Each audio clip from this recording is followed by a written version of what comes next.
We've all been there. You're riding along on a beautiful day, you're in the groove, until you take that corner a little too fast. And while you may luck out of it, maybe it was a little too close a call for comfort. Well, that's exactly why Jon DelVecchio created Cornering Confidence, an instructional book and online course that breaks down the science of cornering on a motorcycle and provides techniques to enjoy curves more, gain ground clearance, and, well, feel more confident in the corners. Jon will tell you that he only started riding as an adult, but he's been an educator his entire life. As a high school business and driver's ed teacher, as a coach for the Motorcycle Safety Foundation, and even creating his own small group motorcycle course on some super small motorcycles through his street skills school. At the end of the day, Jon just wants people to enjoy motorcycles as much as he does, and to feel like they have 100% control every time they lean into a corner. And his way of teaching stacks up there with the greatest, like Total Control, Proficient Motorcycling, and yes, even Twist of the Wrist. This is Jon DelVecchio. I'm your host, Mark Long, and you're listening to Driven to Ride. All right, Jon DelVecchio, you were on Driven to Ride. Thank you so much for being here, sir. Glad to be here. It's going to be a great time. Yeah, I'm really excited. I actually thought of you yesterday. I got out for the first ride of the season yesterday, and there's this long sweeping corner, and I just thought, kiss the mirror. Awesome. And it was helpful. You know, it was great. So I appreciate your kind of method of thinking of riding motorcycles. And with that, let's just start from the beginning. What maybe do people most know you for? What do you, in your words, what's your claim to fame? Well, my claim to fame, if you will, is I wrote the book Cornering Confidence, and it's available on Amazon. I do say that that's my claim to fame because I'm known for many different things to many different people. I've been an MSF trainer. I ride with my riding buddies. I'm a high school teacher. I do a lot of different things. But as far as motorcycling goes, I would say that writing the book Cornering Confidence, the book you might be referring to, Kiss the Mirror, not a term I invented, but I just said no one's using this, and they really should because it does really tell you what you have to do. So I looked up before we got on the air here today. I went to Amazon to check my total sales for the book, and I was surprised. Not really surprised. I kind of knew where I was at, but 4,652 books sold. Wow. And it doesn't sound like a lot, but write a book and then see if you can sell 4,600 copies. But I really didn't do it to make money or for a claim on your podcast. Sure. This was the natural evolution of my efforts with motorcycle coaching that produced this book. And one of the things I will tell you, when you write a book, especially something like Cornering Confidence, it was in development for years, and draft after draft. But then just in late 2017, early 2018, I was like, I got this stroke of just inspiration, to sit down and write this thing and make this book happen. And I don't know if I could do it again. It's really, really, it's kind of like capturing lightning in a bottle. It's just, can you say something better than you said it? So I'm working on a part 2. I stand behind everything in the book. I really do. But there are some things that, since I did write the book, that I'd like to add, some tweaks and some other ways of doing the techniques. But I'm still 100% behind the formula for 100% controlling curves, as I call it, as a subtitle there. Yeah. Yeah. Well, it's funny because I've been riding for a while, and even I want to say about a decade ago, I saw or got a link to your book on Reddit or something like that, on the motorcycle subreddit. Mm-hmm. And I was like, okay, this is cool. And I put it on my Amazon, stuff to buy list, and it's been there for longer than I'd care to admit, embarrassingly so. But it's kind of always popped up every once in a while, and it's always intrigued me. So full disclosure, you did send me a copy of the book, which thank you very much. And, I really enjoy how, I guess the way it's written, it's very approachable. It's easy to understand. And there's no kind of assumptions about anybody's motorcycle skills. You know what I mean? Yeah, what I'll say about the book, I mentioned that I'm a teacher, okay? So what you're getting there is the lesson plan, really. And Hmm. so when a teacher makes a lesson plan, of course, the principal wants to see pages and pages of connections to standards, but the Sure. teachers themselves try to make it as succinct as possible, which is how teaching is teaching people how to ride a motorcycle, play a guitar, do anything. You're looking for shortcuts Sure. to Yeah. to get information from what you want to tell people into them. And so that's what the point of the book was. It's supposed to be a quick, easy read, but a lot of people don't read, books. I mean, not to, I don't want to knock people, but let's face it. Coffee and books go together. Motorcycling and books really don't. Okay. It's like, and so just to give you an example, I have a former student of mine. He's now 22 years old and he's working on my car. He's great mechanic and he's buying a motorcycle. Cool. And I thought about giving him my book, but I'm like, Hmm. I don't know if his generation really reads books, So Sure. I'm gonna be working with him one on one, just take him out, show him some things, and I would like to think me in person is better than the book, but but I'll probably leave it at his shop, right on his little couch table there, and but it's really hard to communicate skill development to people because you might like a book, someone else might like an online course, some people might want to take a physical class. Yeah. Some people watch a video. Some people are nuts over YouTube personalities. They watch everything they put out there. And, that kind of goes along with the whole movement, I guess, behind cornering confidence, just how to get these basic skills that I've sort of worked on over the years, my formula, and passing it off to people, that want to develop their skills. I thought that a book was the best way to do it. Hmm. Frank, I mean, now I learned much of my skill development over the years from books and trying those things because YouTube was um, not as big as it is now. And when I was coming Yeah. through, and there was like the big four books, you had Total Control, Proficient Motorcycling, um, Twist of the Wrist, Pridmore's Riding Smoothly, Hmm. Yamaha Champ School, Nick Einach's sport bike riding techniques. So these were like the sacred documents for me. Yeah. And Yeah. and I learned how to develop. I learned how to develop the skills that I want. For example, when it comes to the book and what I teach, there isn't. It's not a mimic copy of any one of those, I guess, experts. Sure. What I would do is try different things over the years in throughout my development, and then I sort of distilled that I liked into the courses I taught. So in 2015, I did some coaching tours. I've done track day courses. I've taught people in parking lots on little mini bikes like Groms. And all of those methods that I've used to teach, it's basically right out of the book. It's the book is the curriculum. It is the Sure. lesson plans. So I've tried to just focus on doing that and doing that well.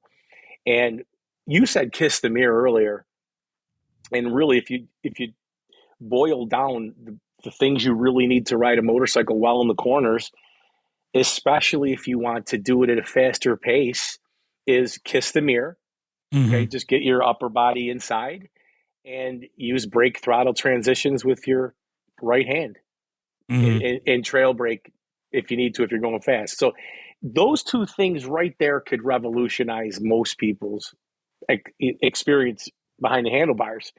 Hmm. But sometimes people read the book and I do a course with them and I'm asking them to do the brake to throttle transitions, okay? And they read the book, they liked the book, and they said it's helping them. Now I go to see them do the action and they're doing brake with the throttle and I have to say, no, let's do it like this. roll your hand up like you're squeezing an orange. And me right there watching and showing, that's when the light bulb goes off, for a lot of people. So not everybody learns from a book. That's why I made the online course. It would be a companion to the book. And so I did just that. It was, I think, 2019, fall of 2019, or I had this thing available to people. It could have been spring in 2019. And I was just like, okay, this is going to really make a difference. People are going to, buy this, and they don't want to read a book, but maybe they'll do the course. Yeah.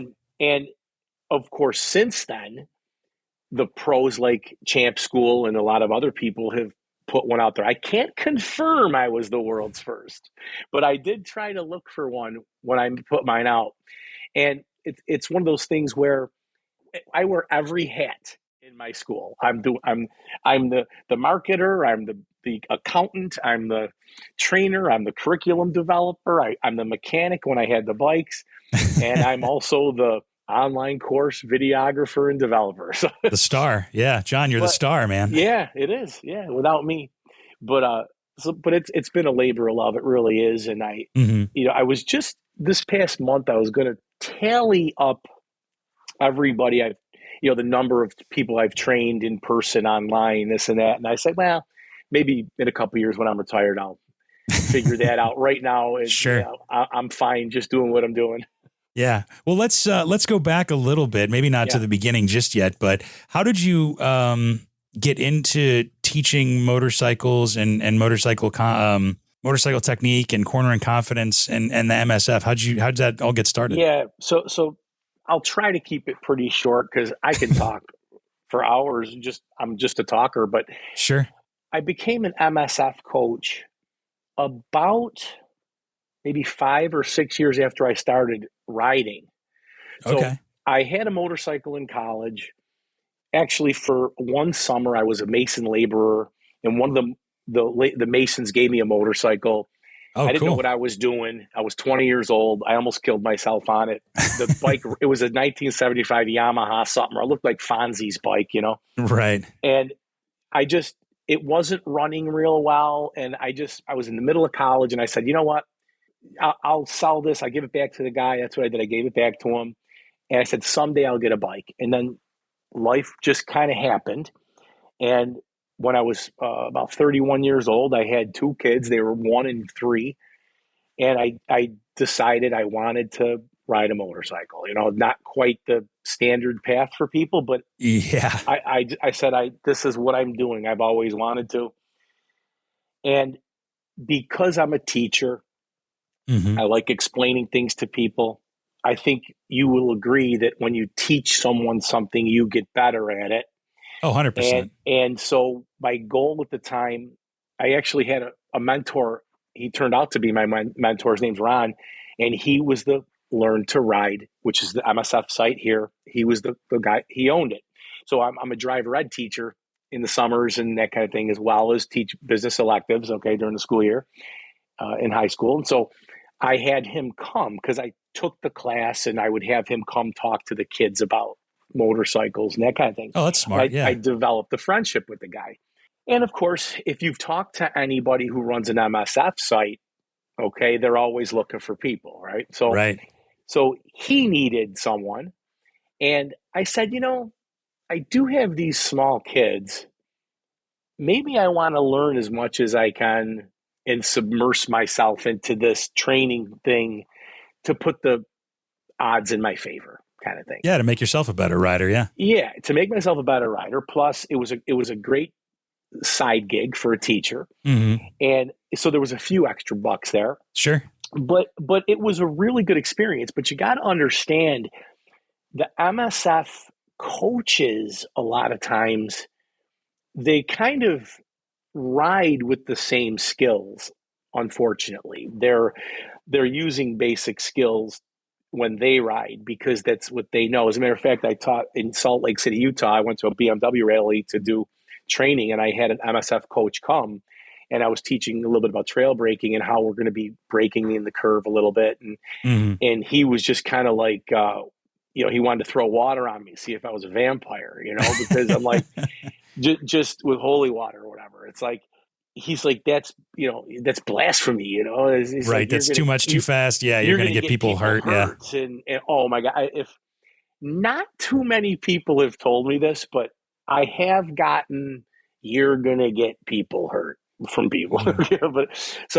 But usually it's because they haven't really thought about what I'm saying. Okay, now, so parallel to me teaching MSF classes, I was reading those books. Right, Yeah. I was trying. I got off of a cruiser.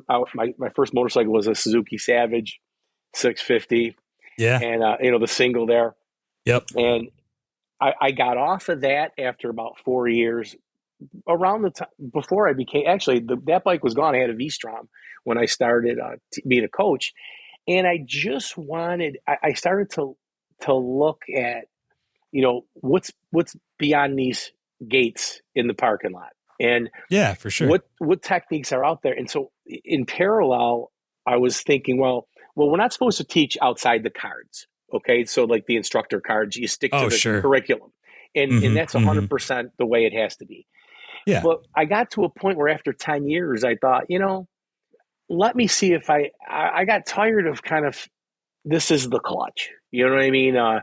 It's like building a card house every Saturday, and it's rewarding, but you're building the same card house. I was going to say, you're doing the same thing every weekend for 10 years. I mean, I have to imagine you probably want some professional development of your own to try to do something different, to try to teach something different, especially coming from being like a professional educator, Right. And so what I decided to do was start off on my own, and I developed two curriculums. Because there's the two biggest problems I realized were traffic. Okay. So, and then corners. So when it comes to traffic, it's that left turning vehicle, right? That's the biggest thing. So there are techniques that I've discovered beyond the MSF that can help you in traffic. Mm-hmm. We won't get into those now, but there's a list of things that you could do better in traffic with, and then cornering. So those are like the two courses I thought of building on my own. So after I developed these two courses, I realized, you know what? The MSF is tough to beat for situational awareness and how to read traffic. I can't, Mm-hmm. I'm not going to compete with that, because I would even tell someone, don't take my class if you haven't done theirs, because 99% of what it really takes in traffic, they're going to teach you, Yeah. And they've got a great foundation and everything of somebody who's never, ridden two wheels. So exactly. So where they kind of have a little bit of a gap is their cornering, right? So you're never really getting above second or third gear in a corner. And things change once you leave the parking lot. You're going to go ride with your buddies. You're well beyond parking lot speeds, and things just aren't going to be the same. yeah. And so I say, well, so cornering is something people they strive to be better at corners. And you know what, Mark? Even if somebody says I'm a great rider, Yeah. I've been riding forever. We've had people say, "Yeah, people say that they can't keep up with me," this type of stuff. but you know what? Those people get pucker moments. Those people, a lot of times, they're a little bit scared. Nobody wants to admit that they're nervous in a corner. It's like, no, I love corners. What you think I don't love corners? Yeah, most of us actually actively seek out corners. Yeah, but the point is, they can be awful if you have a misstep, and that's why I decided to focus, solely on the cornering aspect, and it's what I like to do. So that's how I got into it, and I left the MSF in 2017.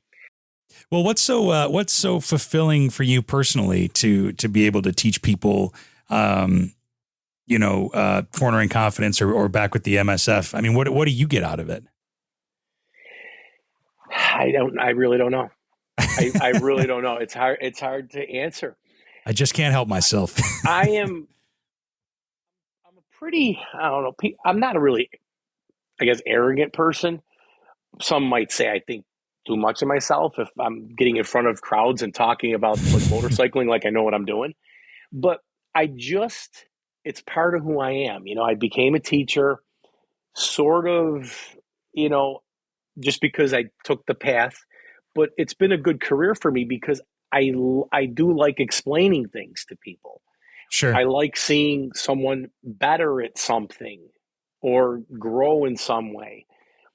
Drive, whether it's teaching teenagers how to drive cars, teaching my high school kids business subjects when they start a business. I actually tell my kids I wrote this book, Mm-hmm. and I say, kids, you can publish a book now. You can write a book and you can sell it on Amazon. Yeah. And you never know who's listening to you. And I had a kid after he graduated, he goes, I wrote a book. Here it is. It's on Amazon. Wow. Very So cool. it's those kind of things. And I think everybody, if you look at Maslow's hierarchy of needs, you like belonging, and then you want to be like that self-esteem level where Yeah. to carve you out just a little bit, but it's of the crowd to put yourself up a little higher. For me, it's just always been a natural progression. And it's really interesting because I've been on podcasts before, but I really have never explained that. Sometimes, so I started with the coaching tours and I'm like, I can't do these anymore. I'll never do it. Okay, I'm done. And then I'm like, maybe I could do track day, Yeah. Oh, I'm never doing a track day again. Why am I doing this? And then I'll stop doing live training. I'll do the online course and the book and be happy. Well, then I took American Super Camp, which is like dirt bike training, which anybody listening should just do it. It's an absolute ball, and it's a value for the money. You're basically doing the what do they call it when you're sliding around the dirt?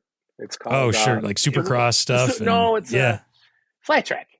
Flat track. Yeah, So they basically teach you flat track left and right, and the flat track is so fun. It's on these little tiny bikes. It's on these 175 cc Yamahas. Jeez. Yeah, so you got these big people. Like I'm 5'8". You got people like 6'2" on these things, but you can throw them around, and you can. What I realized was you can learn, how to do a technique on a smaller bike because you're not overwhelmed.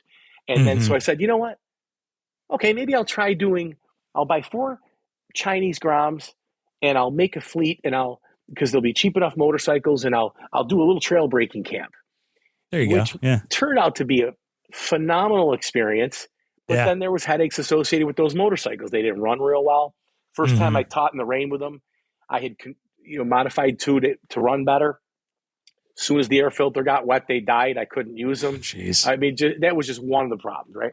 So, but that was like a proof of concept thing. And so I get an idea, like after I took that American Super Camp, I'm like, wow, what if I got 3 Groms or 4 Groms and I took my Cornering Confidence book curriculum and I said, I'm going to make exercises. So I went to the local park. I made 13 different exercises. The night before I taught it for the first time at Americade in 2021, I'm sitting there laying in bed. How am I going to go through all this? I cut 3 of them out.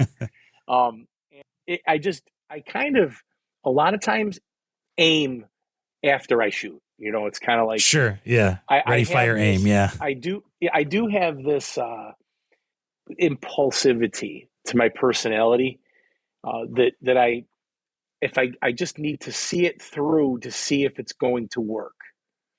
So that that basically in a nutshell how the training evolved from being an MSF coach. And I did sell the bikes. I whittled it down. I got a Benelli 135 TNT. It's kind of like in that Grom class. Yeah, for sure. And it was fuel injected. It was really, really, it was a better quality foreign made bike. And I sold the real cheap ones. And I said, I'm going to do one-on-ones with this thing. I'll try to do like a 90-minute, which turned out to be a 2-hour kind of one-on-one lesson. And I really, really enjoyed doing it. Well, you talked a little bit about, you mentioned it quickly a little while ago that, you've seen people like the techniques or the theories click in their heads and be able to change their riding technique. kind of in front of your own eyes. What's maybe one of the biggest compliments that you've gotten from a student over your kind of motorcycle coaching career? The thing about compliments, and it's interesting, is a rider coach and any trainer or teacher, you're going to have people that say, "Man, you changed my life." You are the best teacher on the planet. Sure. And then you have people, usually in lower numbers, that say, "You don't know what you're talking about." Oh, really? Yeah. Well, I don't believe you. I had people Yikes. preview my book and Yeah. say that my diagrams are going to get people hurt, and I would never ever do what you're doing, and you're saying it wrong. And but Weird. so you're going to get, so whenever someone pats you on the back, Yeah, and gives you a compliment, that's sort of that one-on-one. But I'll tell you what, the best compliment that I ever have, it's really two compliments. There was I told you, that first trail breaking camp, I bought the 4 Chinese Groms, and sure. I went to Americade. A retired doctor flew out from Michigan to take the class. Wow. Okay. Okay. And he did the best, and he did so great. And I couldn't believe how well the guy did. And we had to do the training in the middle of like the demo area in the middle. Oh, and yeah. I ended up getting like 3/4 of the room they said I would have. But I thought that was a pretty good compliment, until right in my backyard here on the outskirts of Rochester, New York, in sort of like rural areas, I rented a parking lot, and a guy came from Florida Wow. to take this class. Yeah. He flew from Florida, stayed in a seedy hotel by the airport. Yeah. Took an Uber to the parking lot. Jeez. Absolutely crushed it, in the class. Which, when I say crushed it in the class, I mean he got what he came for. I was able to watch him do these techniques, but he really did it. He just wanted to take this class. He'd seen that I was offering this class on the little bikes. Here's why you should learn it on the little bikes. To me, that was the most complimentary thing, is the distance that people would come for a class that 30 people took from me. I think over the course of 3 years, I had 30 or 40 students. One of them flew all the way from Florida. So that's pretty cool, man. So that and the guy really, it's not like he was disappointed when he left too. That's part of the thing too. You find out a guy comes from Florida.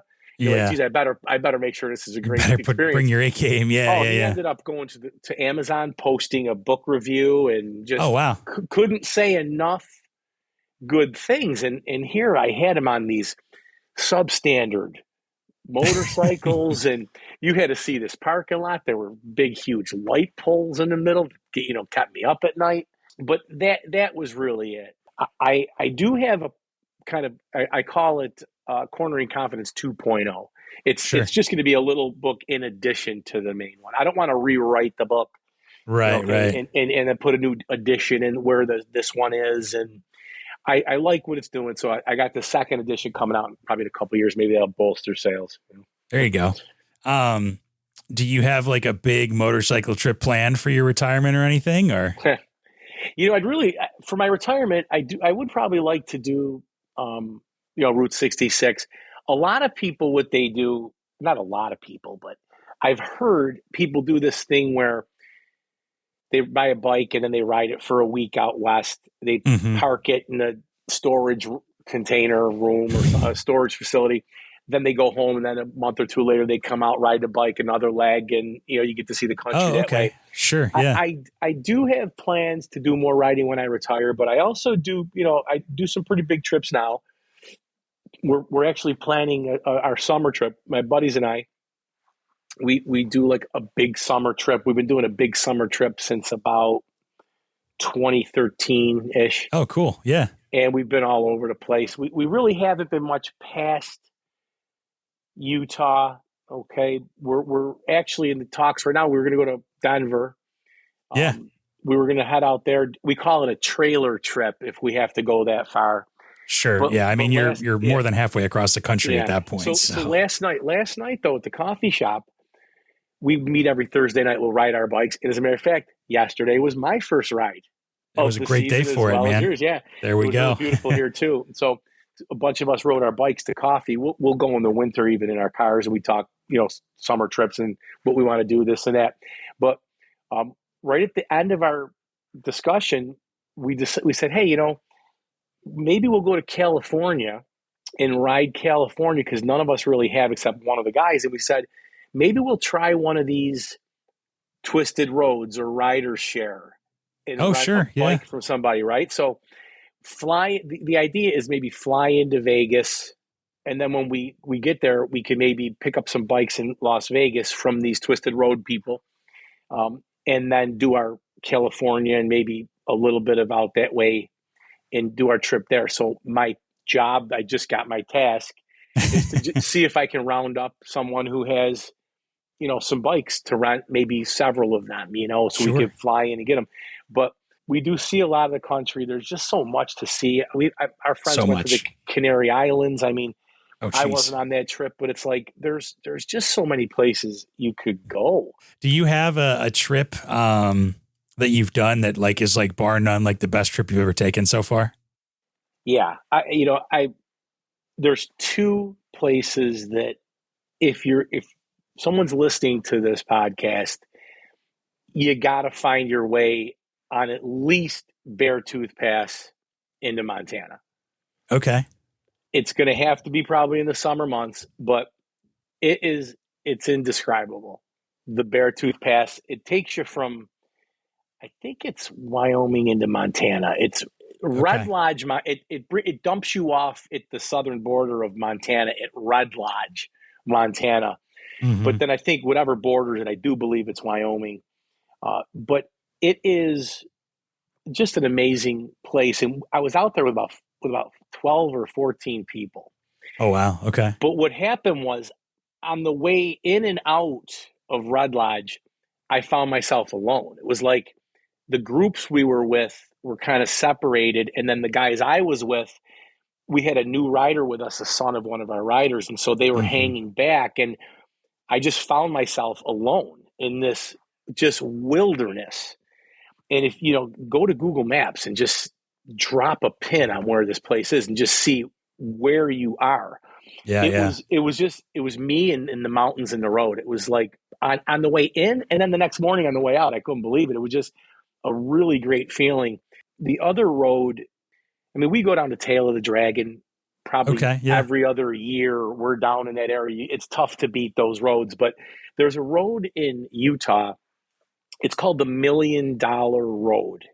Mm-hmm. So it's not the $1 Million Highway in Denver, but it's called the $1 Million Road. And it's like this, if you've never ridden in Utah, it's like riding on the moon. It just, it's another world out there. It's indescribable. Well, now take this road that's elevated along like a ridge line throughout that. Sure. I mean, I was scared for a little while because you're on the road and then there's drop-offs like on each side for a good portion, and it's twisty, and I just loved that road. And so there, I guess those are probably, the trips or the roads that have been the best. But like I said, I have a group of buddies. If I moved, from where I live now to a different city, I don't think I could put together as tight a group as we are. I started this meetup group in 2009, and we've had people come and go, but the guys in the group, it's like let's say there's like 14 of us that are regulars. Well, maybe 12 of us can make this summer trip, or 6 are going to go on this weekend overnight or whatever. But it's like when we're together, we just are in sync. We just do everything the same. And they're just great guys. And so that, I guess the best trip I've ever taken is probably the next one with my pals. You know what I mean? Yeah. Oh, for sure. Yeah. And, I mean, that's what part of what motorcycling is really all about, is just being able to hang out with friends. And somebody said, I think it was Brady McLean from Go Fast, Don't Die. I remember that. He said, motorcycling is one of those things that you can do together, but separately. Yeah. where it's like you have your own experience when you're out on the road, but then when you go stop or whatever, stop for coffee or for food, or when you're done for the day, you guys can all talk about your kind of shared independent experience. And I don't think anybody could have put it better than that, It is. It's kind of like you can have the best of both worlds. Yeah, no, I mean, it sounds like you've done a fair share of traveling, and it's nice to know that even motorcycle experts might get a little nervous on a road every once in a while too. We're all human, right? Oh yeah. Yeah. It's like, well, of course, if you've been there, because you call me a motorcycle expert, right? But it's like I'm human too, and I've had my own share of problems, and my own share of mishaps, and Sure. because Well, and it's part of it, and so we what can happen from experience, and I think that's even better position to be put in, teacher. One thing I will say about the West is that for whatever reason, they have all this altitude and like changes in altitude and everything and mountain passes or whatever. They don't really have guardrails, man. I don't know if you've noticed that out West, but like one of the first things I noticed living out West sometimes was like you drive up to the ski resort or whatever, and there's no guardrails on the roads. And it's like you could just fall 1,000 feet, no big deal. But they don't have guardrails. It's the weirdest thing. Well, the closest thing we probably have out there is we have the Adirondack Mountains. Oh, sure, yeah. So that's east of me about 2 hours, and we spent some time up there, and there are roads without guardrails and things. Also, you go to places in Pennsylvania. In a state, West Virginia, we really haven't talked about. Mm-hmm. They're crazy twisty roads. I mean, because the Appalachian mountain range, Mm-hmm. I think it goes from Georgia all the way through New Hampshire.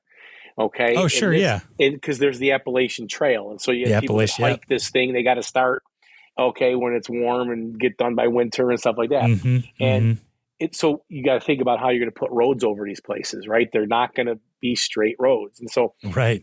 So we have. You're right. The guardrail is kind of a love-hate relationship. I mean, you don't want to hit a guardrail. Yeah. Sure don't. But you might want to have something stop you from a big fall. The Tail of the Dragon, have you been out there? I have not yet, no. Yeah, you would have to go south. We go south too. I think it's a little bit southeast for you because you're in the middle of the country roughly. But there have been people that have just gone off the road and been forgotten, because they just disappear. They're riding by themselves and this and that. And you hear the story about how their phone died or something like that. And they couldn't get the thing. And so they, usually fish the people out.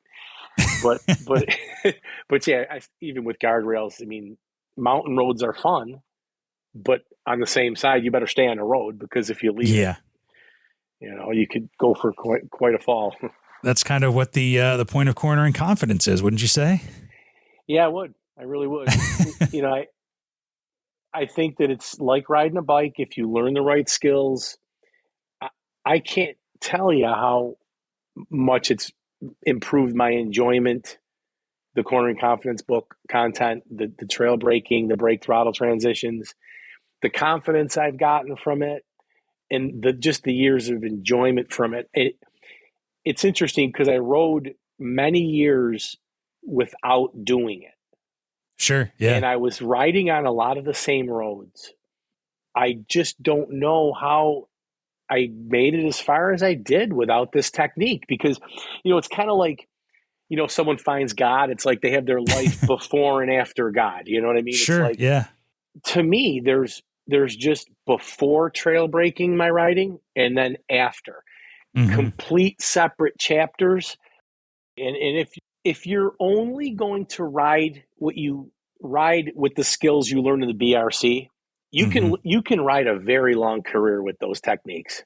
Sure. If you're riding, slow into the turns, if you're overly conservative, you're getting all your braking done before the curve. If you're just a kind of a cruising rider, you just want to take it in, you're not pushing speeds and turns, you can use the BRC techniques and be 100% safe for the rest of your life.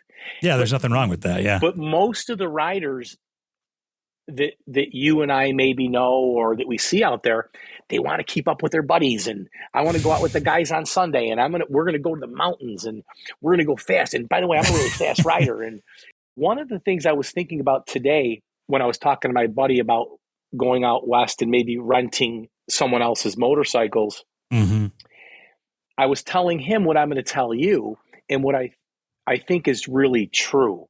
If you learn the brake throttle transitions, Mm-hmm. and a little bit of, kissing the mirror and getting your body inside, but mostly just the brake throttle transitions, you can ride any motorcycle Yeah, good point. like you've had it forever. So Mm-hmm. if I have to rent a bike in Las Vegas that I'm not comfortable with, I know my right hand will be familiar with that motorcycle. Yeah, that's a good point. Okay, and because we haven't been out on the bikes, yes, we're going to be rusty. We got to knock off the the cobwebs a little bit. But when you get back on in the spring, if you have that brake throttle transition, that's how. If you ever look at these people like Nick Einach, he would get on any motorcycle there. Right, right. And he would just he rode. I had an FJ09 at the time, brand new. I brought to New Jersey Motorsports Park when I took his day class. Okay, yeah. The champ day class, champ school day class. And he's like, he wanted to show me a demo on it, right? He got on my bike and he just rode it like he'd had it for years and years. For years, yeah. Now he's a professional motorcyclist, but if you take the two things, his right hand technique is what makes him a professional motorcycle rider that can get on any motorcycle and be in complete control of it.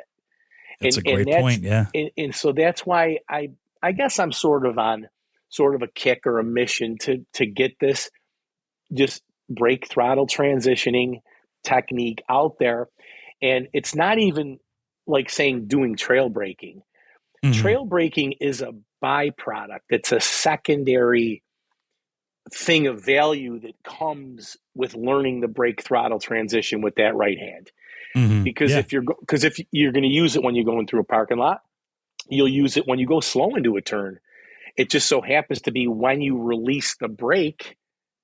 If it's later in the turn, we'll just call it trail braking. If it's before you tip in, it's just going to throttle. It's just, yeah, exactly. Yeah. So it's really all just right there. And I will say this, Mark, I'm just really glad I discovered it when I did. It's like I rode a good, I don't know, 10 or 13 years or something like that without it, and thinking, what, I've been riding 13 years. I'm a MSF coach. I know what I'm doing. You know what I mean? And I've read this book, so I know what I'm doing. But it wasn't until I made that connection. I forget where I actually was. I saw, the front hand does this. It might have been Reg Pridmore's book, okay, where it's called Smooth Riding, something like that. And in that book, he talks about what's called a rocking horse. That's how he phrased it. And and that was like an aha moment for me. It clicked, I was like, does he mean this? And then I tried his rocking horse. And I was like, oh my God, it was like the sea parted, I was like, I see the road ahead now. Yeah. And then how that developed in my skill basket, and then how it filtered its way into the cornering confidence curriculum and what I did in my live classes and book. That's how we're here today, from basically inexperience with something until something clicked the right way. It's like you might take some other avenue to learn the thing. Someone might watch a video I show. There's one video I have on YouTube that's pretty big. It's called Trail Braking. The term trail braking sucks. That's the name of the video. Yeah. The thumbnail says trail braking sucks. I gotcha. Okay. And for some reason, that got caught up in an algorithm at one point. Oh, I bet that went viral for sure. So I decided to do for this one. I had a little Z125 mini bike there, and I took a video of me on my iPad, put it in front of my hand over the brake throttle transitions, and then had my iPhone recording what I was doing at those corners. I'm rolling on, I'm rolling off, I'm rolling on, I'm holding it, I'm rolling off. But then I have some, like, I guess, explanations ahead of time. And that video is probably, I don't know, 6-7 years old now.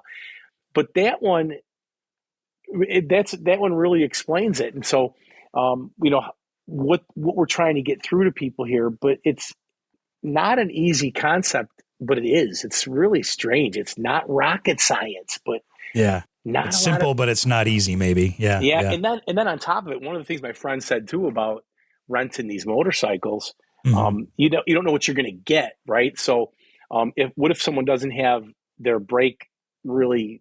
Their lever is not set up properly. That could be hard. Or it's not where you want it. Or I bought a GS over COVID, a 2014 GS. It's my main ride still right now. When I first got it, from the factory out of the crate, they didn't set up the brake lever correctly, and I had to move the brake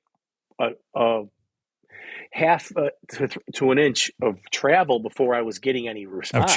And I'm like, I can't ride this motorcycle. Because when you do start, you're looking for that initial bite, Yep. And so sometimes the motorcycle's really not set up for it.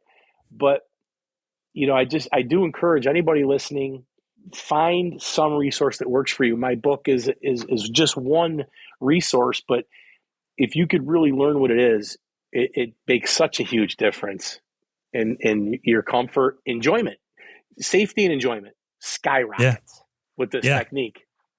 Well, I think that's a perfect note to end on, Jon. So before we end, where can people find your book, your online course, everything? Tell us where we can find you. corneringconfidence.com. Cool. That's the best way. You can reach me through a contact form. My phone number's there. Everything is there. I check my email all day long. And I really do hope people contact me. And I try to tell people, like you have my book. I tell people I'm a coach for life. When I was teaching the coaching tours and the trail breaking camps and that kind of thing, I said, look, call me anytime. Let me help you through something. If you need a refresher, if you forgot something, that's why I'm here. Because I want you to get this technique down. But boy, our motorcycle's great. They're just the MSF Foundation. The MSF, the Motorcycle Safety Foundation, the MSF has the best tagline. The more you know, the better it gets. I don't think either of us could say it better than that. So, well, Jon, thank you so much for being here. It's been a hell of a time, and I can't wait to talk to you again. Yeah, I look forward to that. Thanks for listening to Driven to Ride. Interact with us and check out full unedited conversations, photos, interviews, video interviews, plus other goodies on YouTube or Instagram at Driven to Ride Podcast. Or you can check us out at driventoridepodcast.com. And make sure you leave us a rating and review from wherever you get your podcasts too. If you have an idea for an episode or a guest, or you want to invite us out on an adventure, email us hello@driventoridepodcast.com. Driven to Ride is wholly owned by Flint Rock LLC. Made possible with help from Matthew Miles, and written, hosted, and produced by me, Mark Long. We'll see you out there.